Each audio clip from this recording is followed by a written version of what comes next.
Halo teman-teman, balik lagi di channel Nutrisiku. Nah, di video kali ini saya akan menjelaskan kelanjutan dari pengisian KMS. Kemarin kita udah belajar tentang cara isi kolom-kolom yang ada di bawah sini. Nah, sekarang tinggal kita mengisi grafik yang ada di bagian sini. Oke, nah pertama kita lihat dulu nih berat badannya. Ya, berat badan yang ketika si bayi lahir ya 2,9 kg. Nah, tinggal kita tarik ke atas. Kita cari angka 2. Kemudian garis tipis-tipis sebelah sini itu menandakan kenaikan sebesar 100 gram. Jadi kalau 2,9 kira-kira ada di sebelah sini. Kita ambil titiknya, kita titikin. Nah, karena kita baru ngisi di awal, jadi hanya titik aja. Nanti ketika di bulan selanjutnya, baru kita bisa tarik garis.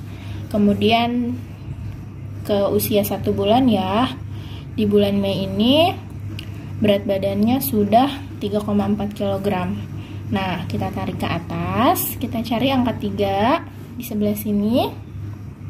Kemudian 3,4 kita cari 1, 2, 3, 4 kira-kira di sebelah sini. Nah, setelah dititikin kita ada 2 titik ya, jadi kita tinggal tarik garisnya ke sebelah sini. Oke ya, seperti itu. Kemudian di bulan Juni 4,5 kita tarik ke atas. Di sini angka 4, kemudian kita tarik lagi di 5, 1, 2, 3, 4, 5 kira-kira di sebelah sini. Nah, kita tarik lagi ke atas sini. Oke.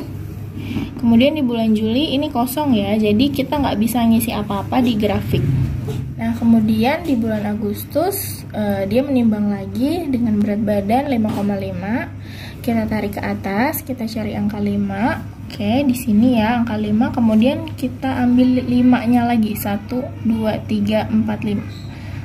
Di sini ya. Nah, titik di sini dan di sini kita tidak boleh hubungkan. Kenapa? Karena di tengah-tengahnya kosong. Jadi yang boleh kita hubungkan adalah yang berjarak 1 bulan ini ya. Jadi kalau jaraknya sampai 2 bulan ini nggak boleh dihubungkan. Kemudian kita lanjut ke September di 6,5. Kita cari angka 6. Kemudian kita tarik lagi 5. 1, 2, 3, 4, 5. Oke, nah yang seperti ini boleh kita hubungkan. Oke, sampai di situ dulu. Oke, kemudian setelah kita plot, kita mendapatkan garis seperti ini ya. Nah, dari warna-warna grafik ini ada penjelasannya nih masing-masing. Ketika berat badan anak ibu berada di dalam garis hijau, baik hijau muda, hijau tua, hijau yang atas, hijau yang bawah, sebetulnya masih dalam batasan normal. Tapi ketika anak ibu sudah berada di hijau muda bagian bawah, itu udah tanda-tanda nih bahwa kalau misalnya berat badannya terus-terus tidak naik, berarti sudah tanda-tanda akan menuju ke kuning. Kenapa? Karena kalau sudah di kuning, berarti gizi balita ibu sudah berstatus gizi kurang. Nah, kalau di hijau yang atas, sebetulnya masih baik, tapi itu juga sudah tanda-tanda kalau naiknya terus pesat, sudah ada di kuning yang bagian atas sini. Kuning yang bagian atas ini menandakan bahwa balita ibu mempunyai kecenderungan untuk menjadi gemuk atau obesitas. Nah, kalau misalnya berat badannya masih di sekitar hijau tua, 2 garis ini berarti sangat normal ya. Dan kalau bisa dari 0 sampai 24 bulan terus berada di garis hijau.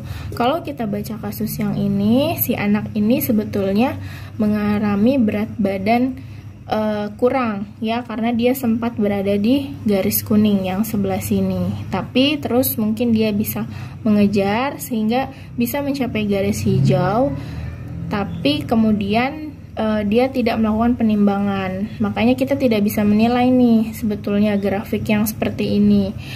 Kemudian dia melanjutkan lagi penimbangan, pada saat itu masih terletak di kuning, tapi dia bisa mengejar lagi hingga sampai ke hijau. Nah, untuk status yang seperti ini sebetulnya kalau yang bolong seperti ini kita agak susah nih menilainya. Makanya kenapa dianjurkan untuk melakukan penimbangan itu setiap bulan, agar semua garis dan semua titik ini dapat terbaca dan sesuai warna grafik yang ada di sini. Nah, ketika bayi ibu dengan berat badan sudah berada di garis merah, itu sudah harus diperiksakan ke puskesmas, ke rumah sakit, atau boleh dikonsulkan langsung ke dokter spesialis anaknya, karena berarti sudah dalam tanda bahaya. Jadi sudah termasuk balita dengan berat badan sangat kurang, seperti itu. Jadi kita harus aware nih kalau ada balita yang berat badannya sudah berada di garis merah, sudah berada di garis merah maupun di bawah garis merah. Nah, itu sudah harus dilakukan pemeriksaan lebih lanjut oleh dokter atau tenaga kesehatan. Oke, tadi sudah penjelasan tentang grafik. Nah, saya ingin memberikan sedikit tips lagi. Di sini kita bisa lihat ya, ada kolom nomor 24 bulan. Nah, nanti kalau kita balik, kita akan menemukan 24 sampai 60 bulan. Jadi, ibu-ibu harus menuliskan lagi bulan April di kolom selanjutnya, bukan langsung ke Mei, karena dia sama-sama kolom 24, seperti itu.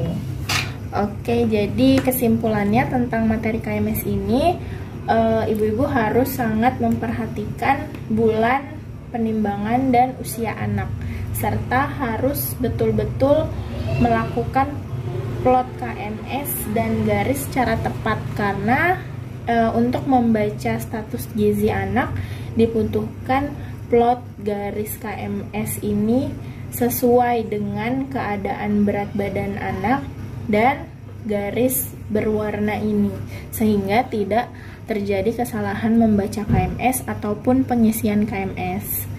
Oke, sekian dari saya, semoga bermanfaat. Wassalamualaikum warahmatullahi wabarakatuh.